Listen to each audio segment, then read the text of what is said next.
Welcome to the first of our programs teaching tarocchi, the card games played with tarot. If this seems like a strange, novel, or inappropriate use for tarot, then please listen further before making a final judgment. Don't forget to visit the associated website www.tarockino.com and download your coursebook, featuring rules to a large selection of the tarot games. The cards have been subject to many myths over the last 200 years, and so it is best that we begin our course by taking a very brief look at their history and origins. Naturally, it is seldom possible to give a certain account of the past, but although there are many competing accounts of tarot's history, this is the one that I believe is best supported by the evidence. It may not be what you're expecting. Let's begin at the beginning in Europe. Playing cards are first seen in Europe in the mid-14th century. They are thought to have descended from the Far East, ultimately from Chinese money games. Coming to us from the Mamelukes, our earliest cards are distinctly Islamic in appearance and feature, as our modern packs, 52 cards made up of 4 suits, each with 10 pip cards and 3 court cards. The suit symbols were cups, coins, scimitars and polo sticks. Islam, by most interpretations, does not allow the depiction of living things, so the court cards were represented by abstract designs and calligraphy. Polo was not played in Europe at that time, so polo sticks became batons. The court cards were then represented with the figures of a king, a rider and a footman. These changes created what we now call the Latin suits. Cards like these are still used today in countries such as Italy and in Spain. The Queen appears to have been independently invented on more than one occasion and may even have existed in non-Islamic predecessors to our cards. In Italy, there was an early pack that featured 6 court cards in each suit, being a male and a female of each of 3 ranks. Most of these extra cards were dropped, but retaining the Queen in a 56-card pack that for a time may have been a regional standard. It was to this pack that in the early to mid-15th century, a 5th suit of picture cards was added. These picture cards would appear to have taken as their theme a Christian triumph procession, hence their early name of triumphi, meaning triumphs, and from which we get our word trump. It was the invention of tarot that marked the wider introduction of trumps in card games, although again, trumps seem to have been invented independently on more than one occasion. And this is what they were invented for: card games. Games that have grown into a large and varied family, spread throughout much of continental Europe, and that continues to be played to this day. As I've mentioned, the original name for tarot was triumphi, but this was soon changed to tarocchi, probably to save confusion with another game of triumphs that was becoming popular. Perhaps the most plausible origin of this new name is the term tarokkus, meaning to play the fool having an important and unique role in the games. As the cards spread through Europe, this name was often truncated to tarock, while the French gave us the name that we have inherited, tarot. Given the modern perception of tarot cards, it may seem hard to accept this. You are very likely to have read about the Church suppressing tarot cards, and that they had been used in secret because of their heretical images. However, this is not the case. Tarot games spread across the continent, being played openly, without opposition by the Church, all through the Counter-Reformation. The only real exception to this is in Spain, where it is important to note that the opposition was not from a perception that the images were somehow un-Christian, but precisely because they were Christian.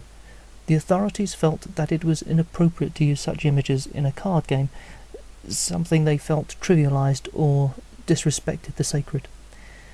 We have good reason then to go back and question our initial thoughts. It might help to take a closer look at 2 of the cards that have been widely misunderstood.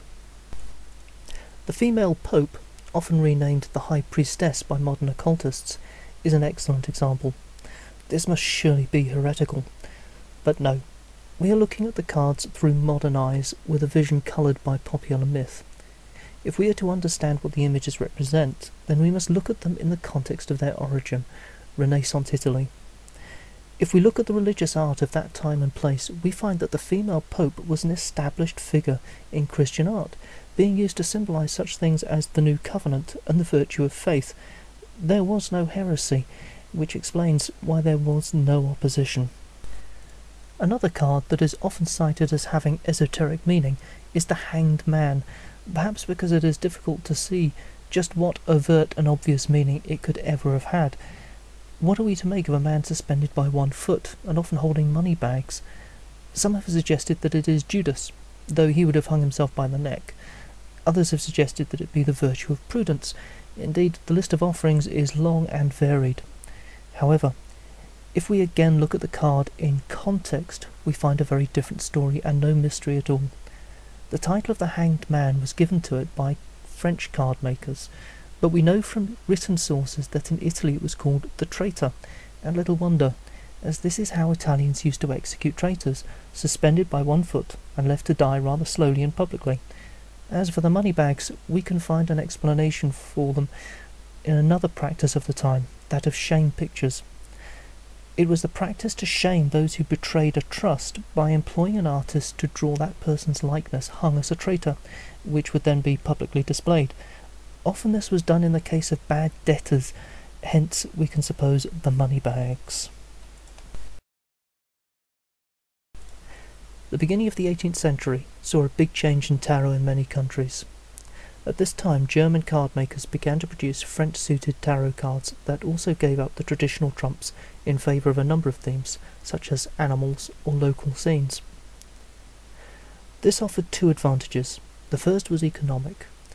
Regular French-suited playing cards had existed since the 15th century and had quickly become the dominant pattern in Europe. While Latin suits required costly woodblocks and hand colouring, which was labour-intensive, the French suits required only a simple stencil to reproduce the pips, making production much cheaper.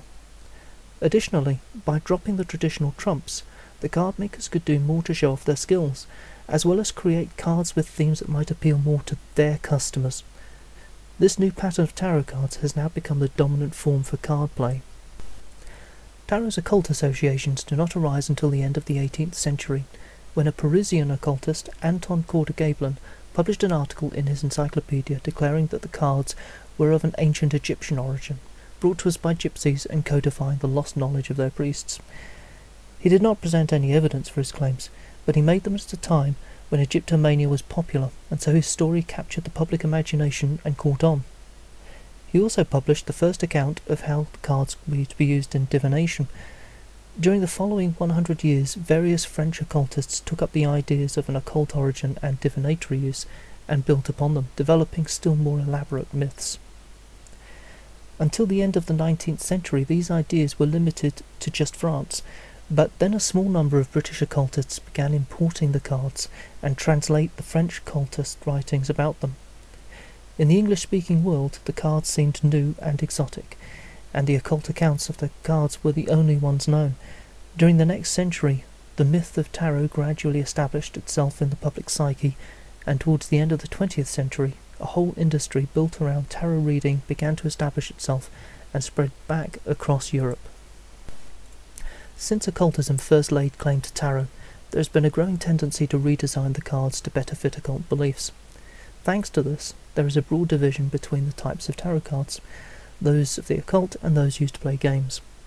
To be honest, those cards designed by occultists and for fortune-telling are ill-suited to gameplay, and so any concerns you may have about them need not affect our interests here. Although there have been works of serious history about both the cards and the games published in English since 1980, they have tended to be of limited availability and of high cost. However, in recent years, thanks in large part to the internet, the history and the games are at last getting through to the English-speaking public. People are at last discovering the games they have been missing. After all, something that has been played for nearly 600 years and spread through a continent must have something good going for it. In the next programme, we will take a closer look at the cards used to play tarot, along with the terms and conventions shared by most of the games.